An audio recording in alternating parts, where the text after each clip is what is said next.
Well, good morning, everybody. Welcome to the Underhood Show. Josh, it's been a day or two since we've been on here together. I'm not going to lie. I was thinking about that this morning driving in. It had been a hot minute or so since we got together here. So, you know, it is. It has been a long time. So, hey, it's a call-in show, 316-462-3673. I want to hear from you. Anything ailing your car, tires, brakes, batteries, anything we can do to help you understand your car. If you want to talk about anything in the automobile world, I don't care. It don't matter what it's about. We'll figure out something to talk about and get you this great price package valued over $130. Ready to go. As always, Josh, I haven't said this in a while. What's in that package? So we're going to mail it out to you, but it's going to consist of the works, which is an oil change and tire rotation. We use Motorcraft oil and filter products here at Mel Hambelton Ford. While we're performing that oil change tire rotation, we're going to complete a multi-point inspection on your vehicle, checking over the brakes, tires, steering, suspension, all the safety-related components on, just making sure that it's ready to go for that next 5,000 miles of driving. You'll also receive yourself $10 so you can get yourself, $10 to Mel's Diner so you can get yourself something to eat and drink while you're here with us. And then complete nitrogen for your tires so you get all the great benefits that nitrogen has to offer. And then a BG products package, which consists of a can of MOA or motor oil additive for your engine oil. And then 44K for your fuel system. Again, just getting that vehicle geared up and ready to go for that next 5,000 miles of driving. All right, 316-462-3673. That's the number comes right to the front desk. Tell the girls you want to get patched in the podcast. We'll get you on the air. Hey, Delbert, how are you, buddy? Yeah, it's been a day or two since we've heard from Delbert either. So yeah, when were Delbert been? He, of course, we hadn't been here for a day or two, too. Delbert might have been on here. Yeah, it might have been Delbert. It just was us that was missing in action. Yeah, so. It wasn't Delbert. It was you and I. Gone history out of here. Very much so. So anyway, Josh, this shop has been crazy busy. It is. You know, I can't believe that we're talking middle of July. This summer, I'm not even going to say it, but it's gone very, very fast. You got your big race coming up next weekend for sure. But on the service side of things, a couple things this week, BG came out and we had lunch with those guys yesterday, and just very grateful for the relationship that we have for them and the products that they have to offer. The support that they provide. And then just the research and development that they do with their products, it's second to none. It really is. Yeah, it is. Anything you need to take care of your car, make it last longer with their fluids. I mean, you walk in a parts store, you just see the tons of options. But I'm going to tell you, most of that I call snake oil doesn't work. Yeah. We know the BG stuff works. I mean, they constantly are getting our used cars that we trade in and asking for those cars to go down and do their tests and do their stuff on it. And then they dyno it so they can prove, what their products are doing from that part. So that's what I love about it too. And right here, just down the street, 5 minutes. Yeah. We can jump on there. And of course, we've been over there quite a few times with different things on the dynos and stuff too. So very cool relationship. Love those guys over at BG Products and from that part. And if you want to make your car last longer, I promise you the fluids and stuff that we would put in there will. Very much so. Hey, let's go to the phone. Let's talk to Delbert. Delbert, good morning. You told me I had to call. I just heard it. Yes, in a way. So it's been a long time. So where you been? What's been going on? Yeah, y'all been busy. Yes, yeah. Y'all been busy. I've been busy. We just got done with the Tinker Air Force Base Air Show here a couple weeks ago, and it was a success. Here we had over about 130,000 people in both days. How many? Saturday and Sunday, 130,000 came to visit. Wow. Roughly. Was that over the Independence holiday or? No, the weekend before, the 28th, 29th of June. Yeah.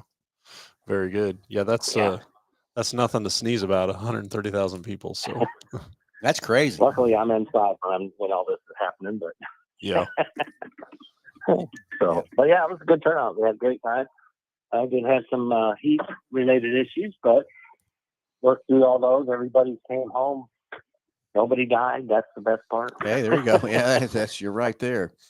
Yeah, this heat's something else and what it's doing to everybody and stuff too. You walk outside. It was really a good time. Too bad some of y'all couldn't have come down here to see it in Oklahoma City. So, yeah, I don't know how I would have So for made it. Let's me, put it that I've just way. been trying to get I've just been trying to do a little bit of YouTube and get some better supplies, if you will. You know, microphones, camera separate from my phone, because you know can't do a whole lot sometimes when you're doing your phone as a camera. So Yeah, we know that issue. trying to do We know those issues with all the equipment we have sitting there. We're staring at right now too.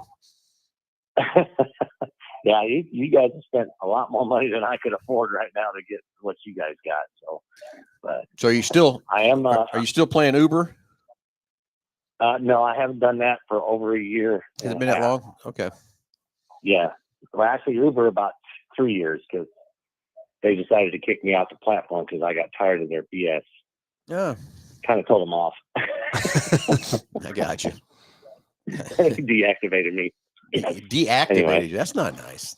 That's a fancy way That's to what they say. do. When they don't want you on the platform, they deactivate you. I spent over 7.5 years doing Uber, mainly. It was my main gig there on the side. And after 7.5 years and over 7,500 rides, they just decided to deactivate me because they get complaints, and they take the complaint seriously, but they don't take the driver's reaction to the complaint seriously.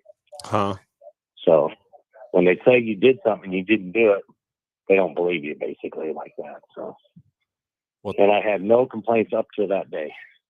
Huh. And then so after that, you were predominantly using Lyft. Yeah, you can use it. You just can't drive. Oh, gotcha. Understand Yeah, that. they keep you on the list unless you really do something bad. So what was But anyway, what was the coolest thing you seen at this air show? We had the Thunderbirds this year, and I think you guys in at McConnell had the Blue Angels. Uh-huh. It's like we switch. Yeah. Last year you guys had the Blue Angels, yeah. So we'll have the Blue Angels in 2 years. Every 2 years we do this. We're on a schedule, and they had the Toro. We did have an injury on the Toro show. They have pyrotechnics, and one of the I forget what they call it. It's the charge that sets it off. One of those charges prematurely blew up, set itself off basically, and injured one of the workers. He's okay, but it was a pretty serious injury for what we do, and that's the first injury they had in the last 25 years that they've been doing this. Wow. So, yeah. It was just a fluke thing, but everything worked out. The guy's doing good. Didn't lose any limbs, but it could have been worse. So yeah, we're happy that it wasn't. But, yeah. But yeah, it was a good time. Very good. But, yeah. I'm just trying to get my YouTube channel up and going. I see you guys are getting close to 1,000. That's awesome. Finally, yeah. 1,000 viewers, finally. Yeah, exactly. Taking some years now. Yeah. And I'm almost at 500. So my goal is to try to hit 1,000 by the end of this year. If I can't do better than that, you know, I do it part-time, so I don't do it every week like you guys do. However, if people want to come out and look at my channel, check it out, and if they enjoy it, please subscribe and do all that good stuff. My channel is Everything Changes 23 on YouTube. All one word. Don't put any spaces in there. And you can check me out if that's okay for advertising. Oh wait, I didn't ask before, did I? You're good to go. Very much so. All right, thank you, sirs. Well, but anyway, yeah, it's been good. The Bronco has been great. Both Broncos, I should say. I have two. A lot of people may not know that. You know, we bought mine, and my wife drove it for the first 2 weeks, and she loved it so much that we had to go buy her one. So that's how that works, right? She goes, okay. Yeah. But she got a pretty one. She got that hot pepper red. Man, it's a real pretty color.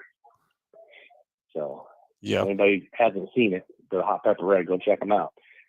Come on over to Mel Hambelton and check them out. Get some of them vehicles they sell over there. They give you the best deal in town. I guarantee it.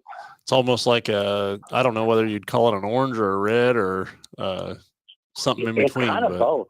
Yeah. I think that's why they called it hot pepper red, because if you look at some of the hot peppers, the red ones are kind of orangish red, so it really fit perfectly. Yep. I'm not sure where they come up with some of these names. I don't know if they just throw them in a hat and draw or what, how that works, but Yeah, I'm Well, not sure either. they change the color tone of them sometimes. Because the color I have is the same color of my 2013 Ford Escape I had. So some colors they keep around because they're good colors. People love them. Mm-hmm. The metallic, what is it called? Darn it, metallic, gray metallic, something. I don't know, like an iconic silver. Yeah, but it's kind of a darkish color, but it's not super dark, and it shines really well in the sun and looks good. Yep. And I like the subdued portion of it being the gray versus the brighter hot pepper red. Yep. And I did see the Alien. What is it called? Alien 51 or whatever that's color, that darker blue that they have on those. Yeah, so Area 50. Yeah, Area 51. And it almost looks, Area 51. It almost looks black until you get in there and say, oh, that's kind of a bluish color. So it's also a unique good color. Oh, I think you're talking about Adamatter blue. Yeah, I think it's Adamatter blue is what you're. So Area 51 is like blue. Yeah, that's it. It's like a light gray. Yeah. Yeah, the Alien 51 is a lot lighter, isn't it? Yeah, that's right. Yep. Well, okay, Delbert. The only thing I have had, and it's not really a huge issue, is I noticed that and this is not a report to get you guys to fix it, by the way, still covered under warranty anyway, is the hatch had been messed with before I bought it. I don't even think you guys realized it. Because the bolts on there are marred, like they've been, turned and adjusted.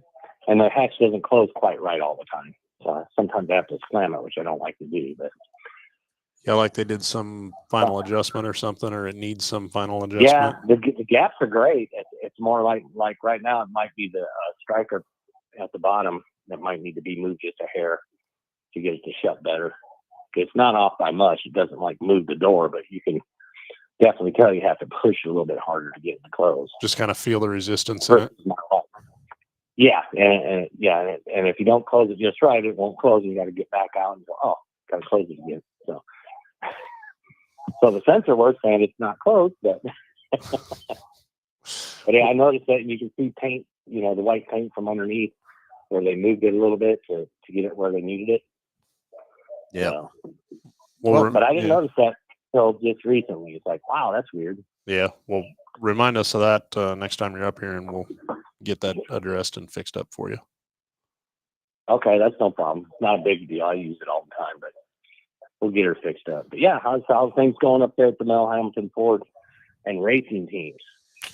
Just busy running. Headed to Dodge City with Team 3J. Our track crew is headed to Salina Speedway tonight. There's racing all over. There's Dodge City, there's Hayes, there's Salina, there's 81 Speedway, there's all kinds of stuff racing tonight. So lots of stuff going on.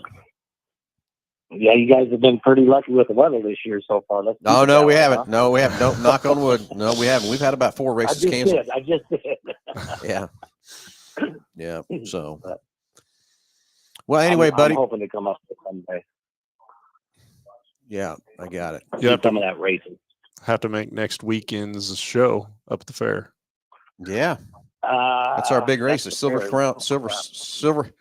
God, I can't even spit out. Salt City Silver Crown car race 100 lapper at Kansas State Fair. Yeah. And we're going to have Ken Schrader is going to be our grand marshal, and he's going to be racing it. Sweet. So, yeah. Ken's a good racer. He is a great racer. So it'd be fun to have him there. Well, guys, I'll let you go so that you can possibly get somebody else on here. Yeah, give these guys a call. Get on that phone. I forgot the number already. Dang it. Yeah, we got it up here. So, but Delbert, thanks for the call, and you have a great rest of your day. Okay. You guys as well. Perfect. Take care. Thanks. See you, buddy. All right, got Delbert taking care of Michael and Leaks Post. Good morning, and let's see on my side, I got Dennis Nelson. Good morning. So get another caller. Got Joe coming. Yep. Got getting Joe patched through now. So. Joe, you're on live with Under the Hood. Good morning. Yeah, good morning. How are you guys doing today? Doing great. Hey, I've got a 24 F250, and there's a rattle in the steering. It sounds like it's like on the driver's side. Could be in the steering column. Could even be in the front end. are they having any kind of issue or? Are you noticing it? So does it feel like anything is loose as far as the connection? In other words, you can turn the wheel a little bit without it No, actually moving the tires, or you just hear a rattle. no, it's just a rattle. And is it so? Is it rotational? And so what I mean by that is it just like a one-time clunk when you're turning, or as you continue to turn it, it will do like a noise through as you continue to turn? It's you know, when you hit a hole, it rattles. You don't have to turn or anything, and it's almost like something is maybe banging on the steering column or the shaft. It doesn't seem like anything is loose as far as a tie rod or anything Yeah, like that. any type of suspension. And does it sound like it's Uh-uh. coming from more inside the cab or outside the cab? It almost sounds like it's coming from like in a dash area, Yeah. maybe inside. So a couple of things that I would wonder. One, there's a clock spring on that column, and there's quite a bit of moving parts inside of that, and I would wonder if there's not something going on there. And then the other thing, I would wonder about a piece of trim or something along that. Again, inside the dash. Obviously, yeah, it sounds a little deeper than that, or a little further down. Like a little harder noise than just like a trim or something. Okay. Yeah. What I think we need to do, I'm just thinking of things right off the top of my head. How many miles are on it? Well, probably around 60,000. Yeah, and you said it's a 24. Yeah. Right off the top of my head, just thinking about components and stuff like that. There's several the tie rod ends. There's several different joints along that steering system to get the geometry correct on it, and so it's something that I definitely would want to take a look at, and we would just add a diagnostic to your package at no charge to you, and take a look at it and listen to it. It's hard. Go ahead. How backed up are you guys? On something like that, what I'd like to do is just have you bring it in so I can hear what's going on, and then give me a better idea as to what we need to do and where we need to go. If it's something as simple as a trim situation or whatever, it might be able to be fixed relatively simple and easy, for sure. Okay. Well, I'll try to. I'll see if I can't bring it down today. I'll get you a call after the show and we'll make arrangements to do that for sure.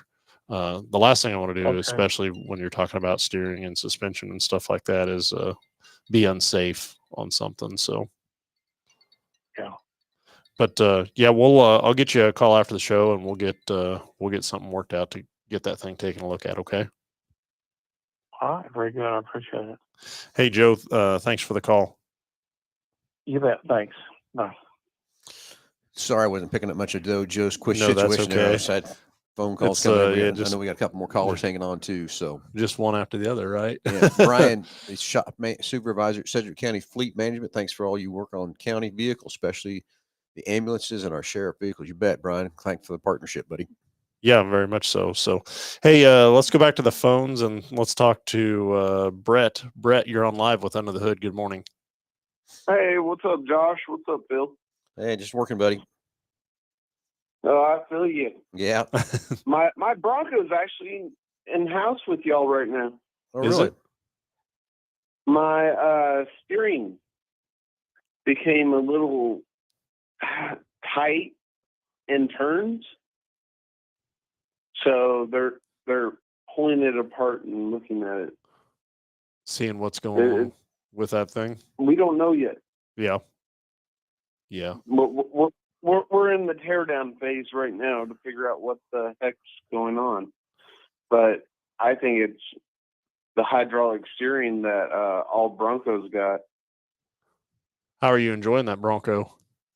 I love my Bronco, and I would like Phil says, I have one of the highest modified vehicles in town. I think he does. Probably an estate.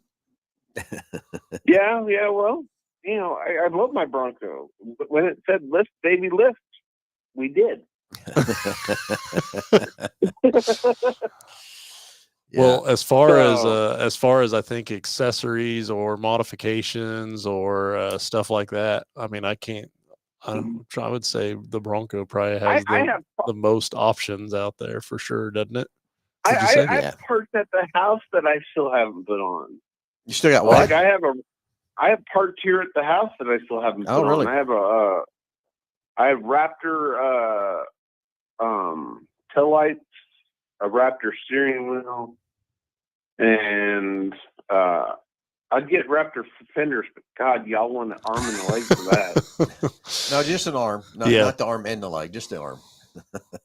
But well, they're expensive. I'm building a Wild Track into a Raptor on. Yeah, into a Raptor, yeah. Pretty much. Yeah. But yeah, my steering became sluggish, and it was like they're like, that's hydraulic, and I'm like, oh, this is great. Yeah, I looked in the forums, and the forums are saying that it's not good.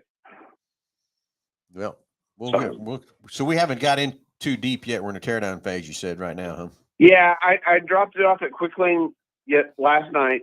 Okay. They got me into a complimentary car to drive around so I can go to work and all that. Okay, perfect. Well, we'll see. I'm curious what we're going to find on that Bronco for you. And Josh, yeah, me too. You got to go down and check out his modifications. I'm gonna have to take a look at it. Yeah. So. Yeah, sorry, it's highly modified. It's still got a warranty, I hope. Yeah, exactly. I can only hope and pray on that. Yeah, exactly. Just got to hope and pray. They say, yeah, sure, we'll do it. Yeah, exactly. Well, we'll be interested to see what we find out there, buddy. All right. You guys take care. Have a wonderful day. You too. Thanks for the call. All right. Talk to you soon. Bye. Okay, we got one more caller coming up, right, Josh? We'll get Jason sent through here in just a little bit and see what Jason has going on today. Yeah. So, Brian, the other question I got for you on the fleet for Sedgwick County is how many of those ambulances and how many of the sheriff vehicles do you have to take care of? Oh yeah. Well, and they may be doing several other vehicles too, Yeah. Out there. And I don't know, like fire trucks, do they do, well, of course, Sedgwick County. Yeah, I don't know. Someone's got to service those big old trucks. Yeah, but I would say more of a city garage at that point. I'm not sure how many county. Oh, I see what you're saying. County trucks. That's some interesting questions, Brian. If you want to buzz in here, 316-462-3673. Tell them you want to get past in the podcast, the girls at the front desk. And Brian, we can answer all kinds of questions about the county garage and stuff too. So we're getting Jason passed through here. Get him brought up. See what's going on with Jason. Yeah. Jason always has some good calls and questions and stuff too. So, well, anyway, while we're waiting on him, one of the things that I wanted to talk about was this week coming up. We have the expedition training, the new expedition model training. Have you had much time to drive in one of those? I drove one. About 10 miles, all I drove it. Oh, really? Yeah. Yeah. And that's all I've had. I mean, it's just like yesterday. We got one off the truck and it's gone already. Yeah. They're moving that fast. Production seems a little slow, though, for me, for what we think. Yeah. Yeah. So, hey, let's go to the phones and let's talk to Jason. Jason, good morning. You're on live with Under the Hood. Good morning, guys. So this is going to be kind of a weird question, but I had the opportunity yesterday of riding in a Cybertruck. Okay. And that thing is so sick. It's all AI intelligence. And it got me to thinking, has Tesla raised the bar enough to where these automakers are going to kind of follow in the same suit? I mean, AI is a thing now. We're in the technology world. But again, it just got me to thinking, is this something that Ford will eventually look at it doing? I bet you money. I'd bet you $1,000 right now on the spot. They're already working on it. Yeah. Wow. Is what I'll bet you. Have you ever had a chance to ride in one? I've not had a chance to ride one. That thing goes 0 to 60 in 2 seconds. You put it in beast mode, and it will rock you. It will rock you back, and you feel like you're going in warp speed. It's phenomenal.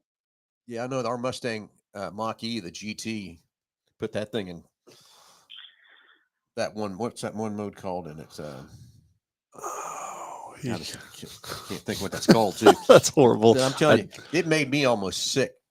Because you'd be doing like 40 mile an hour and hit the gas and your head goes back and everything else like that. And I did like 4 or 5 times. I mean, I was a little nauseous. And the thing with the EV stuff is the torque is, it doesn't matter whether you're 0 or 40 or, 80, like it's still the same amount of torque almost, to be able to experience it at any speed like that. The difference is really, it's just that it's instant torque. Mm-hmm. It doesn't, like an engine, it can't take it time to reel up and get going like a regular engine does, even though like these diesels got all this torque and everything. But I also hear, just technology coming. I do hear that there's a hybrid Super Duty coming.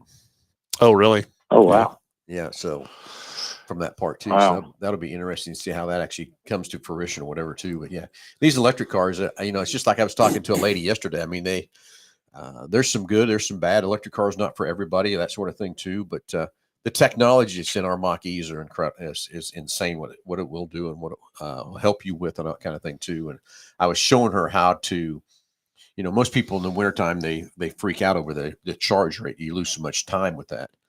But the problem is what we're doing with these cars is when you take a car and you don't tell it where you're going and you back out of a garage when it's super, super cold and that battery gets that gust of cold air, it has to use so much energy to get warmed up to be efficient. Well, and even one step further than that is the preconditioning of it in the garage on the charger to let the vehicle know like what time you're leaving in the morning and stuff like that. So then the charger takes care of that energy and warms the battery up and gets you going.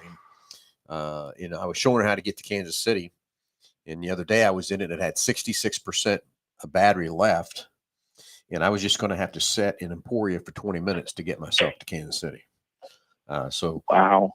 So there's ways to look at it differently and all that kind of thing too. I think a lot of people thought plugging them into 110 was going to be okay, and it's not. I mean, 110 is only if you're going to be gone for a month and you can plug that thing in on 110 and get somewhere. Yeah. And the next thing is I did another trip to Denver, and I could stop in Salina or I could stop in Hayes, but of course in Hayes I'm going to sit there about an hour and 15 minutes. But the other thing is you have your level 1, which is your 110, you have your 220, which is level 2, and then you have your fast chargers at level 3. And if you don't tell the car where you're going and what you're doing, and you pull up to a level 3 charger and that battery's hot, it won't take a level 3 charge. It's going to sit there a lot longer. It's only going to let you take a level 2. So if you tell it that, hey, I'm going to stop in Hayes about 30 miles out, it's going to start cooling the battery down good enough to where when you pull in there to stop the charge, then the battery will accept a level 3. So you won't be sitting there about half as much time to sit there to go on forward. So, and that's one question I asked. I said, how far can you go on this without charging? He said, you go 245 miles easily without having to worry about charging it. 245, you said? Yeah, 245 is what he told me. But the thing drives itself. That's what's so unique about this Cybertruck. I mean, it drives itself. It can even detect potholes. That's how crazy it is. And he said, there are constant updates that they're doing to this to enhance that AI technology. And it is sick. It's crazy. Yeah. Here's my, my thing with Tesla. And so first of all, I think absolutely every manufacturer is always looking at every other manufacturer and what they have going on in tech and, obviously ways to improve theirs, or to adapt features and functions. This goes back, I think, probably since the beginning of making autos, is like one manufacturer gets a feature or function and then somebody else got to copy it. Then somebody else has to copy it just to be competitive, right? And so anytime there's a feature or function that comes out, I think every manufacturer has to really kind of study it and say, okay, well, now we got to come up with our rendition or our version of this, just so they're not behind the 8 ball. And so 100%, I think that every manufacturer is probably looking hard at Tesla on their tech. But the flip side of that for me on a Tesla specifically is the service. You know, what type of service support do they have out there? And I think it's great. You know, Ford's doing a lot of the over the air updates, and I know a lot of other manufacturers are doing over the air updates, but also there's only so much that they can release to those vehicles over the air in a consumer environment without having to bring it in and have the tools and equipment and scanners and things to recalibrate stuff, you know, at an actual facility, or have an actual technician actually work on something or perform something or do something. And again, I think, you know, Tesla's got a lot of that down as far as trying to do it remotely. But when you're in a situation where it has to be done by somebody or special tools and equipment and stuff like that, like what does that look like? Because I've not seen a Tesla nameplate anywhere, you know, remotely or close. And how many of the locations do they have across the US, and what's that look like to have something actually have to be repaired? And I would say I think there's a lot of horror stories out there from Tesla owners because of that portion of the experience, of the owner experience, you know. Yeah, I think so too. The dealer body that just the big three have out there, let alone the Toyotas, the Hondas, and all that stuff out there too. And you know, I think the technology is great. I love technology. I love always trying to get the latest update, right, Josh? Yep. You know, so from that part too. But there still comes a point too where you got to have a service department. You got to have somewhere to take your car to get it fixed. Exactly.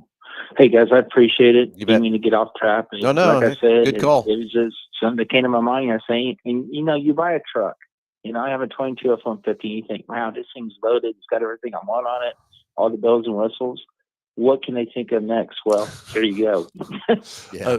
I promise you, there's going to be a new feature or function next year, and then the year after that, and then the year after that. And, yeah, we've talked about that many times, about what's coming to be next, what's going to happen, and where the technology is going to go, and that sort of thing too. So you'll never be able to keep up with it. That's the thing. You'll never be able to keep up with it. Well, and you know, we talk about that just as technicians and stuff like that back here. And I firmly do believe this, that if you you can take somebody that is you know, very advanced in their field, and if they stop training or having the ability to learn new things, or stop accepting change, you know, I'm going to say 6-9 months, like there's going to be a deterioration in their ability to do their job, you know, and it's not going to be very long at all, and they'll be completely out of the industry because it will leave them behind.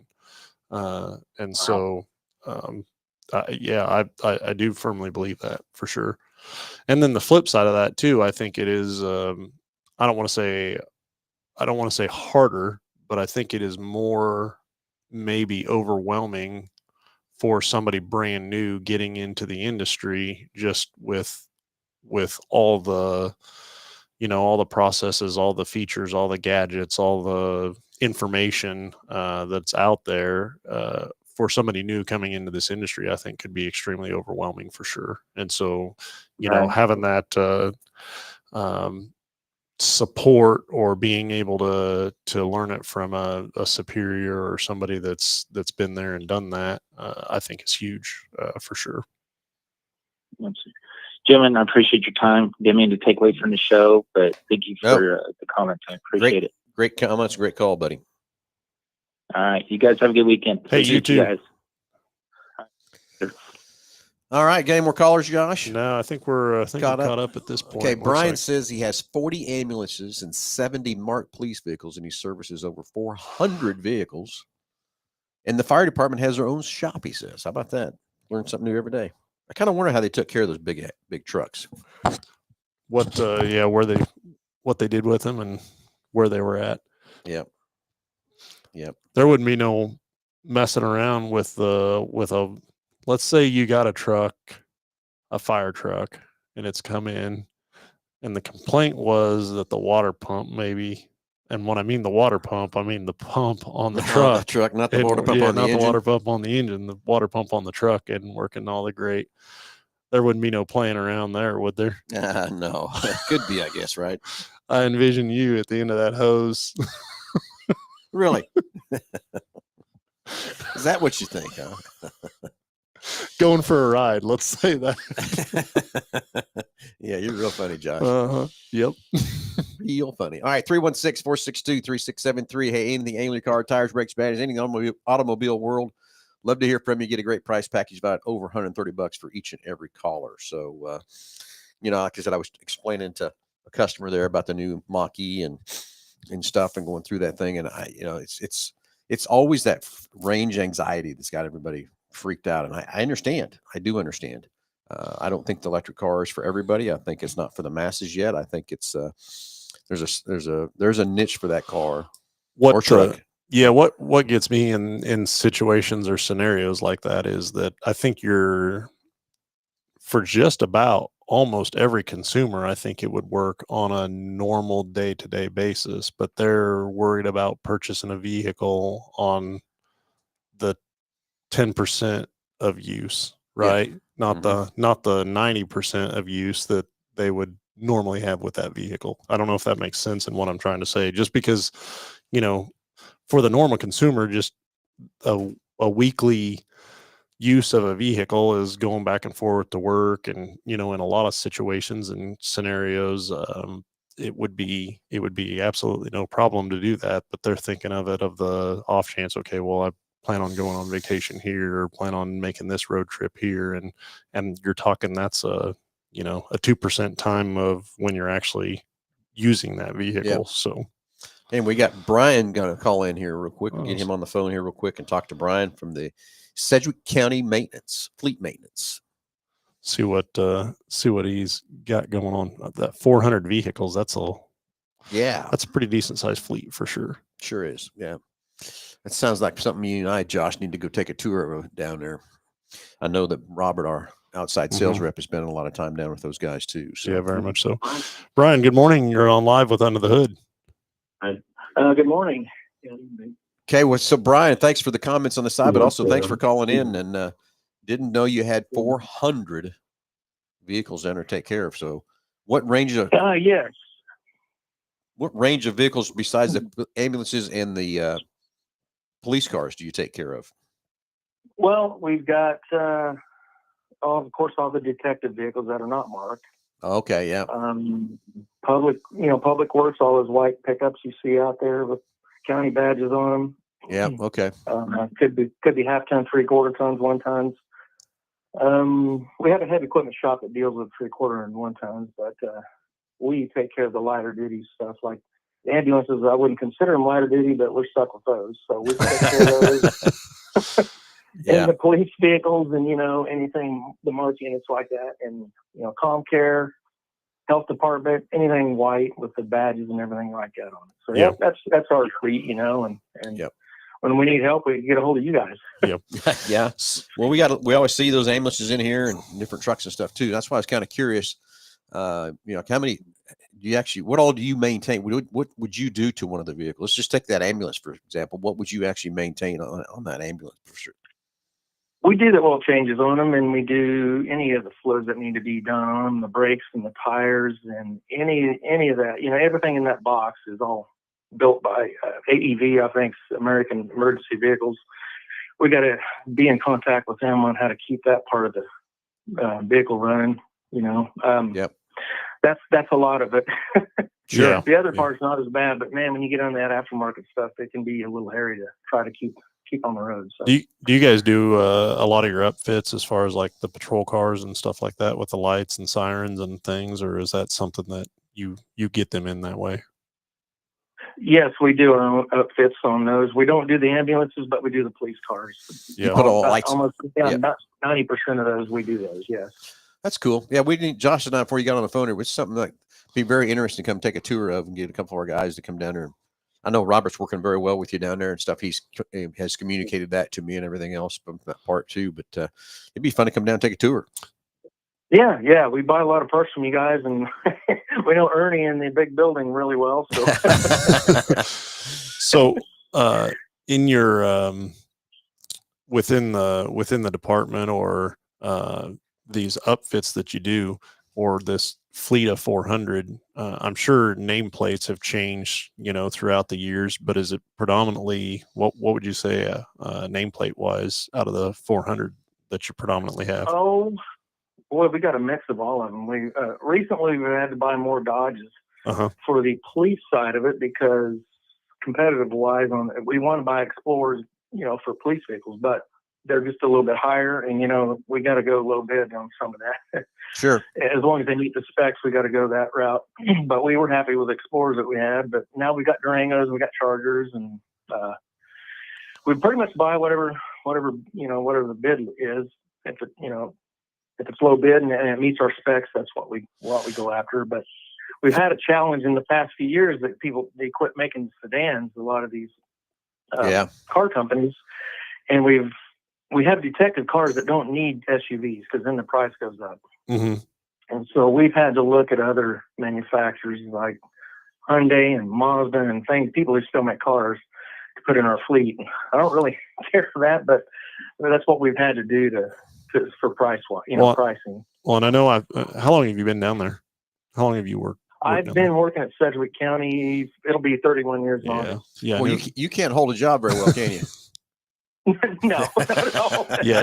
No, I knew it had been quite a while, and I'm sure that that's something that you've seen, kind of nameplates come and go or phase in and out throughout that span or the number of years that you've been with them. But for me, like, okay, initially the expense of a vehicle may be, a little bit of money one way or the other, but then you got to take into consideration, okay, well, now you got to upfit that vehicle and it takes new equipment inside of it. And, to get the guys to understand the operation of that vehicle and how it works. I mean, does any of that come into play when you guys are looking at bidding vehicles? Yeah, well, we buy the equipment like the Wayland light bars and all that equipment. There's other stuff we buy, and then we incorporate into the vehicle, and that's another what, 10, 15 grand just to put in the vehicle, just to get it out on the road. Anyway, that's with a full upfit on a police vehicle. So that gets to be challenging, and then they've got to learn how to do that. And then light bars now are all programmable. You got to program them, and then we got to save the file and program to all of them so they're the same across the board. So. Oh yeah, yep. Yeah, we talk about advancements in technology in the automobile industry itself, but I can't imagine. I think of a light bar, 10, 15 years ago, and probably how much that thing weighed, and what the space that it took up and the luminescence that it had versus one today. I mean, I seen somebody stop the other day, and I mean, it was lit up like I couldn't believe the number of lights on that car. There would be no, and you could see it for miles. Yeah. Sometimes I think they're a little too bright. They've got a dimming feature on. You push the button dim a little bit, but man, they're bright. But for safety and everything else, I mean, I 100% get why they would be that way for sure. But just out of curiosity, I don't know if you would know off the top of your head, but what's your kind of top of the line, like one of those light bars? How much is one of those things? Oh, let's see, Wayland. That's probably a $1,500 to $2,000 light bar. Yeah, that's what the equipment to make it work, and it's an out CAN bus system just for that alone. You can add lights onto it and then tell it to come on and all that. It's it's not as easy as it used to be on lights. I mean, in a way it's easier, and then in a way it isn't. There's too many options these people want. Everybody wants something different, but we got to tell them, hey, we're going to stick with this lighting pattern. Hey, years ago when I was dealing with other different police departments and sheriff departments, they always would key the cars the same. Does that still happen too? Yes, it does. Yeah. Our Chargers are keyed the same. Our Fords are keyed the same. We've been using the same key cap from the Fords since '94. Yeah. I was kind of wondering if that was the way you guys are still doing that, so you could, not have an issue with keys and stuff like that too. It would be a logistical nightmare if we had to have a separate key for all those. Oh God, I let alone what we fight here with keys here. Right. From that part. So, anyway, Brian, sometime when we can slow down or whatever, actually carve out some time. I would love to come take a tour of your facility and see the stuff if we can. It would be great. Who knows? We could maybe pick up learn something from each other. Okay, yeah, that'll work. Well, buddy, thanks for the call. Thanks for all that great information and interested information, as I always call it. Yeah. From that part too. All So right. anyway, Brian, thanks Well, again. thanks for having me on, guys. No, thanks for calling. Have a great Saturday, buddy. You too. Bye. Bye. Yeah, that would be interesting to go down there. Would be fun to see that and stuff too. Yeah. 31 years. He can't hold a job very well, can he? Well, I think, I think of, well, again, just the technology and the wiring side, 15, 20, 30 years ago, you were probably running a heavy power line in through the center of the car and I now you remember. got relays and Because I was stuff selling doing the load work of that. We were selling what was the police car, the Chevy, when we were at the Hutch store? Oh, the Impalas? Yeah, Impala. I got to keep picking that name for a little bit. The Impalas. And I went down there, and of course, the guy that's actually installing it down there for the city, he came up to the dealership and got wiring diagrams and stuff. And I remember going down and looking at it. It was amazing what they were cutting into those cars and stuff back then. Well, and I think of just a normal vehicle and the number of miles of wire that is inside of a normal I'm vehicle. kind of wondering and then too you now. add that on top of it. It's a special police package that Ford has. I wonder if how many of those have been already kind of pre-wired someplace to get wire into it different. Well, that's the same thing with like the upfitter switches and Super Duties and F-150s and stuff like that are available now.